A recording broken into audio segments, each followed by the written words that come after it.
আপনারা যেটার জন্য সব সময় চেয়েছেন যে বিডিআর একটা পুরনো একটা কমিশন করার জন্য, এই কমিশনটা আমাদের মাননীয় প্রধান উপদেষ্টা উনি সিগনেচার করে দিয়েছেন। বিডিআর হত্যাকাণ্ডের ঘটনা তদন্তে অবশেষে গঠিত হলো 7 সদস্যের কমিশন।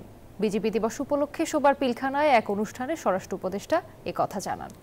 বাংলাদেশে রোহিঙ্গা অনুপ্রবেশ ঠেকাতে সরকারের নীতিগত সিদ্ধান্তে কোনো পরিবর্তন হবে না বলেও জানান তিনি। 2009 সালের 25 ও 26 ফেব্রুয়ারি তৎকালীন বিডিআর বিদ্রোহের ঘটনায় 57 সেনা কর্মকর্তা সহ 74 জন নিহত হন।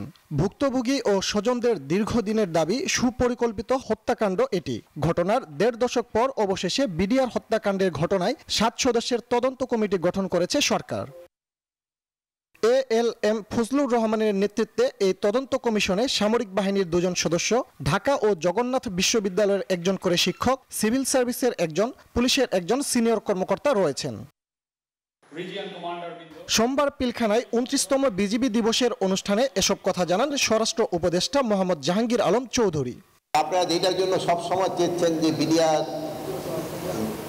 একটা পুরনো একটা কমিশন করার জন্য, এই কমিশনটা আমাদের মাননীয় প্রধান উপদেষ্টা উনি সিগনেচার করে দিয়েছেন। গতকাল রাত্রি উনি সিগনেচার করে দিয়েছেন এবং আমাদের এই কমিটির সদস্য সংখ্যা হবে হলো 7 জন।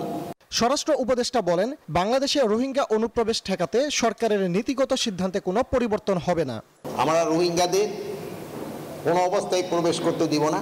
তারপরেও যারা ওই যে আপনি একটা বললেন সংখ্যা ঘুরে এলে, ওটা হয়তো মানবিক দিক বিবেচনা করে আমরা হয়তো তাদের, যেহেতু ওই এলাকায় যুদ্ধ হচ্ছে, তাকে পাঠানো যায় নাই, বাট আমরা ম্যাক্সিমামে কিন্তু পাঠাই দিচ্ছি।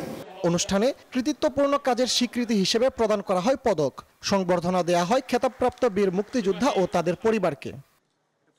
ফজলে রাব্বি সৌরভ, নিউজ 24, ঢাকা।